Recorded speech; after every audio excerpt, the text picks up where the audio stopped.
playing with light to produce an image without having to paint or draw. Long before the invention of photography, the idea came of projecting shadows in an attempt to grasp an image of reality. In the 18th century, images could be fixed with contraptions like this strange chair, explicitly called a portrait-making machine. The subject's shadow was projected onto a sheet of paper. Then you only had to trace the outline, cut it out, and mount it onto a colored background.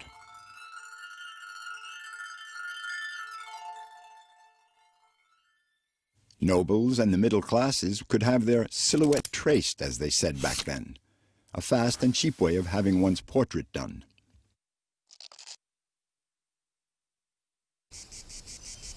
A further step was taken when people realized that light itself can draw, or at least leave an imprint. In the Middle Ages, the idea came of marking fruits with the effects of the sun. You apply a mask on a piece of fruit which, as it ripens, pigments around the area protected by the mask. This property of natural transformation under the effect of light is what we call photosensitivity.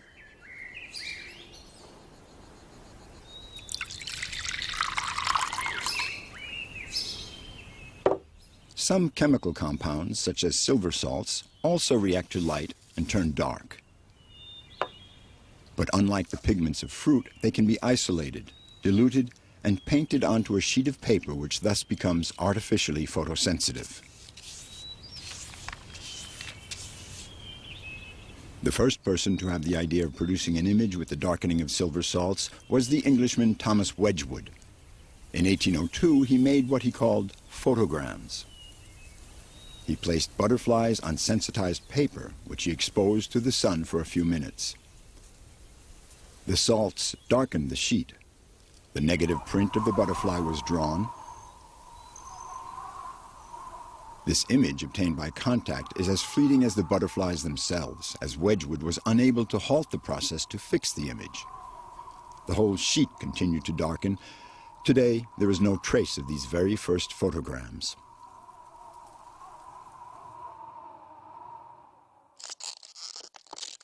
A few decades later, still in Britain, Henry Fox Talbot also made prints with the same technique. Fennel branch, made in the late 1830s. But unlike Wedgwood, Talbot found a way to fix the negative obtained.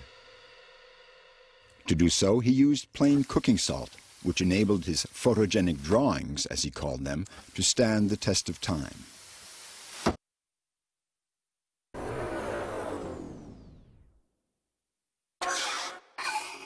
All these processes, by contact, belong to the prehistory of photography. They can only capture an outline, a profile, or a shadow. A new chapter in the history of photography opened when it finally became possible to reproduce reality face-on, with its hollows, its depths, its nuances of light, textures, and materials. This was no longer a print obtained by contact or a traced shadow, but an image captured at distance by an optical instrument known since antiquity, the camera obscura. A subject is placed outside a room or box plunged into darkness, one of the walls of which has a small hole in it. The image appears on the opposite wall, but inversed, upside down. This optical device was used during the Renaissance by painters who were thus able to reproduce by hand faithful transfers of landscapes or architecture. In 1827, a Frenchman, a smart inventor but terrible drawer, Nicéphore Niepce, had the idea of using a portable camera obscura to try to fix on a metal plate, using only light, the view from his bedroom window. "I am at the dawning of a new world," he wrote at the time. Nothing displays better the step taken than this first image, now blurred, but which for the very first time was painted, as Niepce said, spontaneously by nature.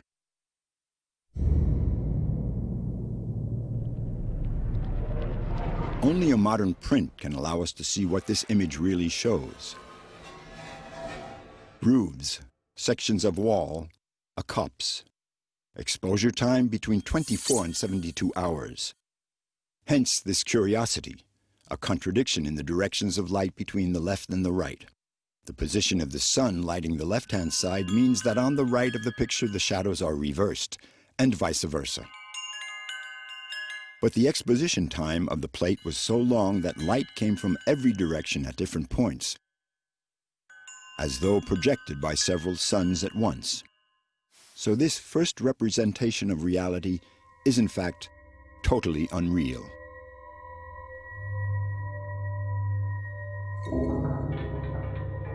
To obtain this image, considered to be the first ever photograph, Niepce's ingenious idea was to use an organic fossil compound commonly known as bitumen.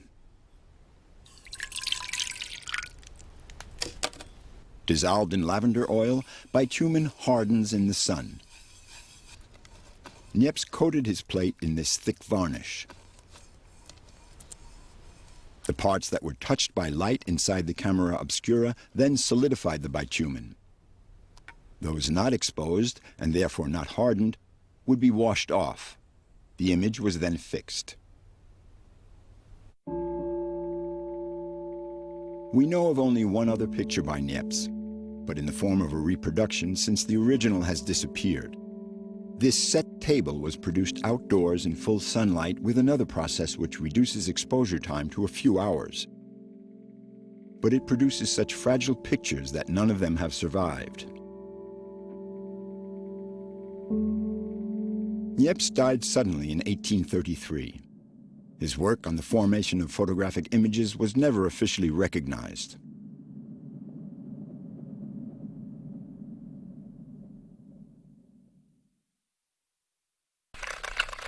Just a few years later, another image brought about a new revolution. This still life, with objects carefully chosen to emphasize the light and a rendering of materials previously never attained.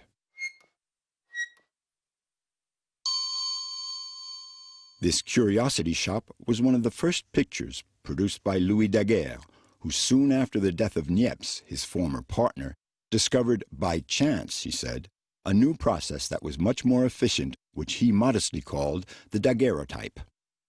The images obtained were of an as yet unreached precision and sharpness.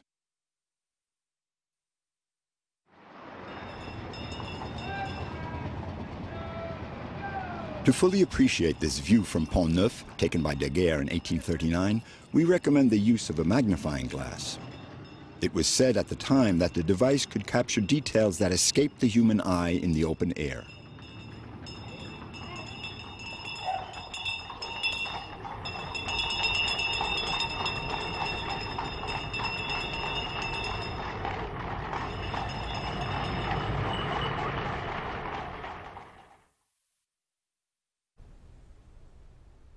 To make a daguerreotype, you need a genuine laboratory with nitrate, mercury, salt, iodine, chlorine, needed for the shot,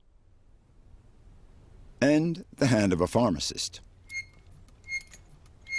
The images are captured on copper plates covered in a layer of silver, then sensitized with iodine vapor. Once exposed in the camera obscura, the plate is developed with mercury vapor. The picture obtained is a positive if you look at it face on. But when you change its orientation slightly, it becomes a negative. Exposure time, which with Niepce was a day in full sunlight, was reduced to a few hours. From the bedroom of his apartment, Daguerre made these two views of the Boulevard du Temple. The first in the morning, and the second at noon, a moment when the boulevard was extremely busy.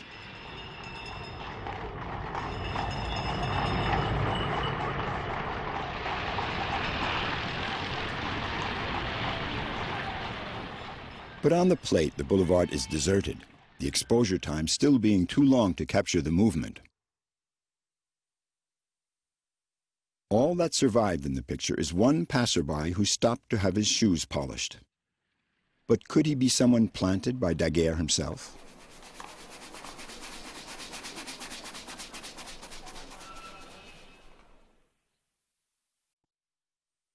The precision of the daguerreotype was more than technical prowess. By producing for the first time a perfectly in-focus picture, photography took another step forward, becoming not only a mechanical reproduction of reality, but also genuine artistic composition. Here, it's not Daguerre's window that determines the framing, but the eye of the artist. Although the impressive strictness of this image undoubtedly belongs as much to the shelves as to Daguerre himself.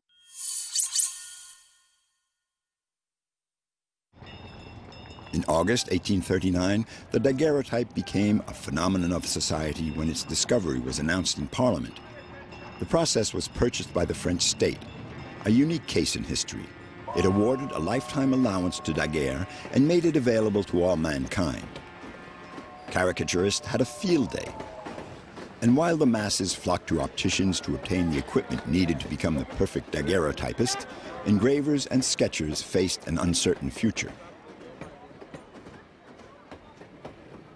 Some critics, like Baudelaire, protested, "Base society is rushing like Narcissus to contemplate their trivial images on metal." But what was condemned by Baudelaire was exactly what made the daguerreotype such a triumph: the portrait. But to have a picture of yourself, or a likeness as they were called at the time, there was a price to pay: the torture of sitting still for 2 hours in full sunlight.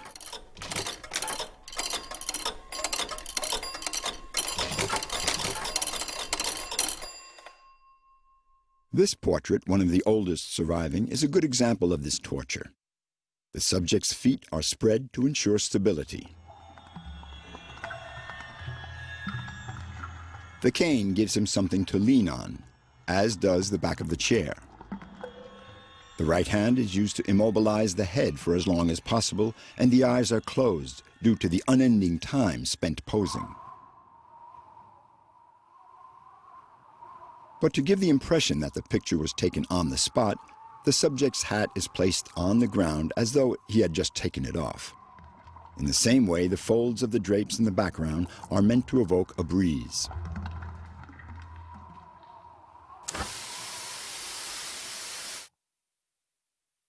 Just a few months later, thanks to the reduction in exposure time to less than 1 hour, the subject could keep his eyes half open and pose at 3/4 turn. But he still needed a second chair as a support for his arm and hand holding his top hat.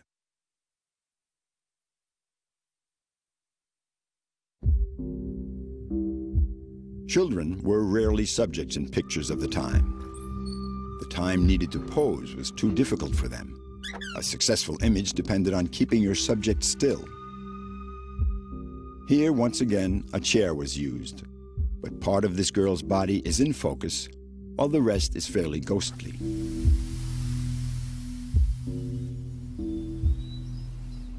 Because of the low sensitivity of the daguerreotype, all these portraits had to be taken outside in full sunlight, so sometimes you had to play with reality. Here, the exterior has been turned into a bourgeois interior thanks to an astute arrangement of props. Only the presence of the shutter to the right gives the game away.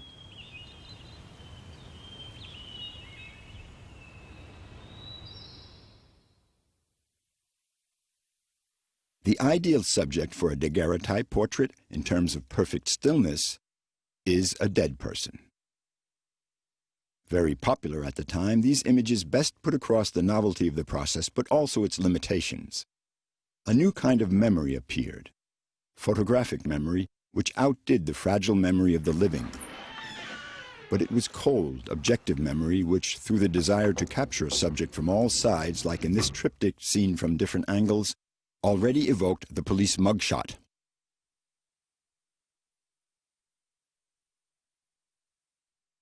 The extreme realism of these images paved the way for the first staged pictures.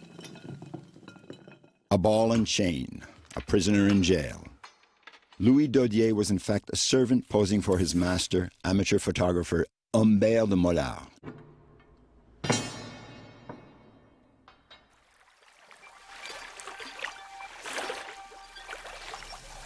Narcissus, a variation on a traditional theme in painting, the reflection of a naked body. Here, the motif seems to have been invented for the daguerreotype. the mirror of water, echoing the reflection of the plate itself, multiplying the graceful curves of the subject.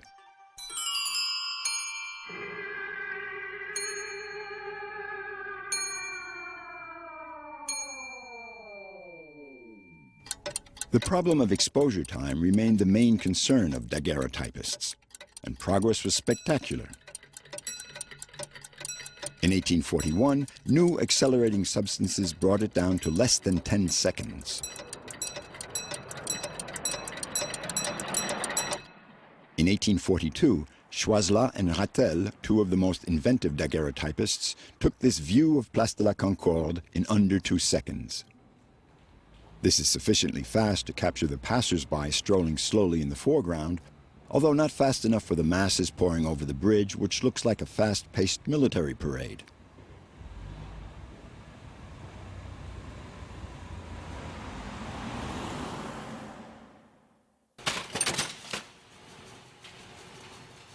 But until then, large views were rare. The largest format was 21 centimeters by 16.5. The wide views and landscapes feel restricted. To get around this problem, Choiseul and Rattel had the idea of photographing Toulon Harbor with 5 different plates, all carefully framed, and then assembling them by aligning them perfectly, thus inventing the ancestor of the panorama.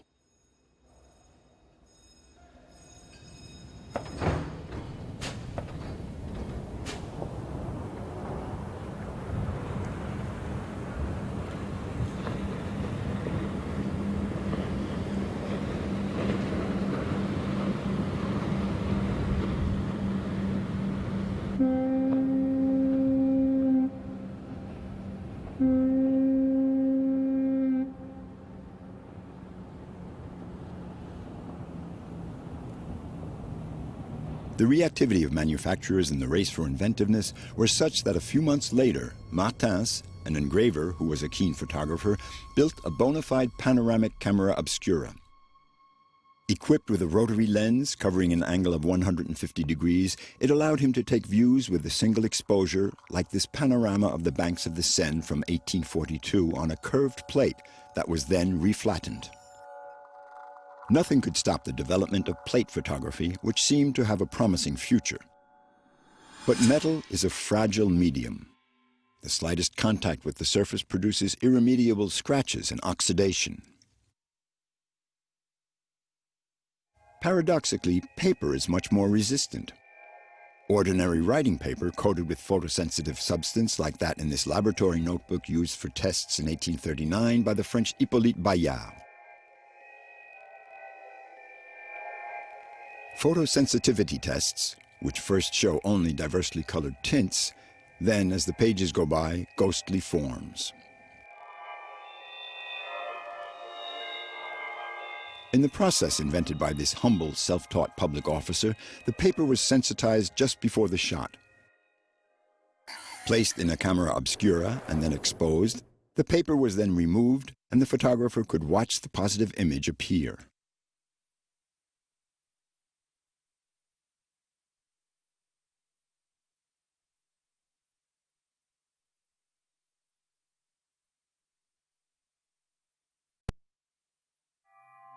Bayard realized that his process was revolutionary. He produced at least 30 variations of this statuette, Loving Children, always photographed from the same angle to show that, unlike the daguerreotype, his direct process was more than a simple means of mechanically reproducing reality, but a means of expression, the final result of which depended, like in sketching and painting, on the choices of the artist.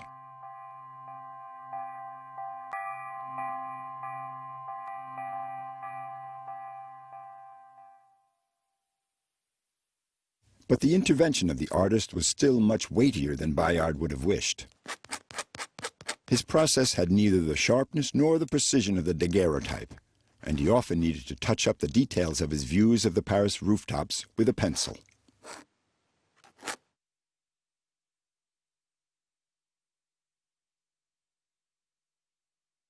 While working on his direct positives, like other people, Bayard played with images obtained by the contact of an object placed directly on sensitized paper, which produces a negative image.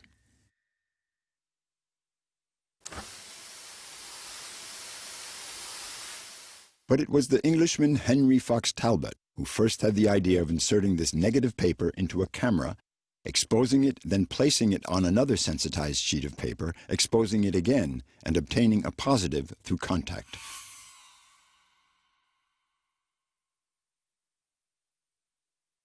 Once perfected, Talbot presented his invention under the name of calotype, from the Greek for beautiful impression. From this point on, it was possible to print several positives from one negative. The photographic picture had become reproducible, like printed matter and engraving, but also modifiable at will.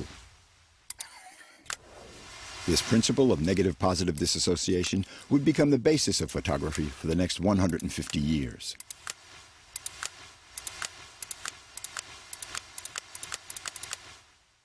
The portraits made by Talbot with his new process didn't match the precision of the daguerreotype.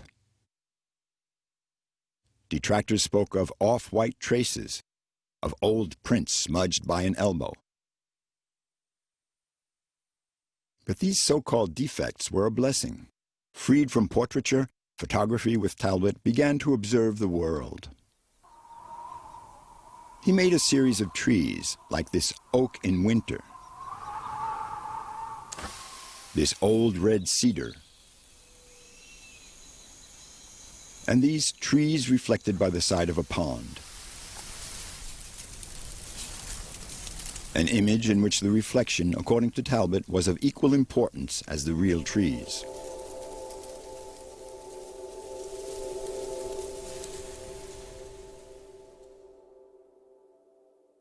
Talbot went much further than photographing views from his window like Daguerre and Niepce. The window itself became the subject through what it shows us, what it hides, and what it suggests.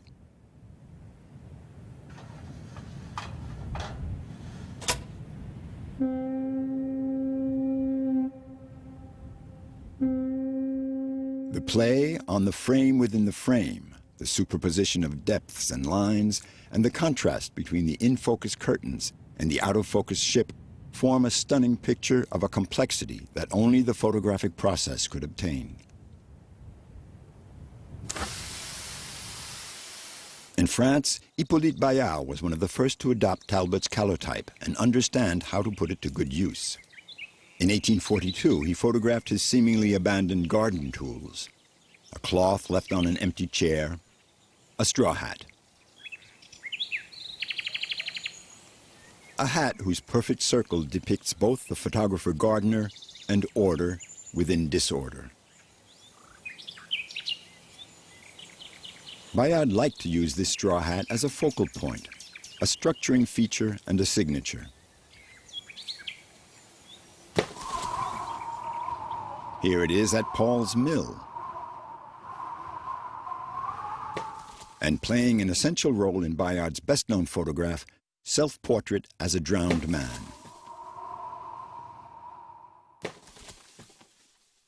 Bayard portrayed himself as having committed suicide in despair because Daguerre's process was recognized as being better than his. This was in the early 1840s, an era when the daguerreotype was all-conquering. But this era wouldn't last. From 1850, the processes derived from the calotype would become established in France, marginalizing the daguerreotype.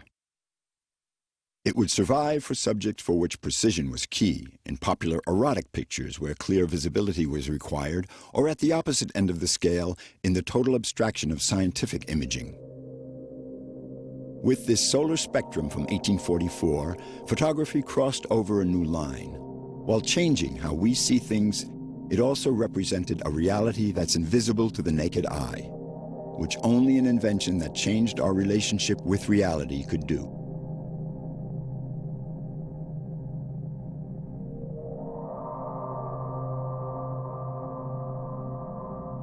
You can explore more great SBS programs with SBS On Demand, now available on Telstra T-Box.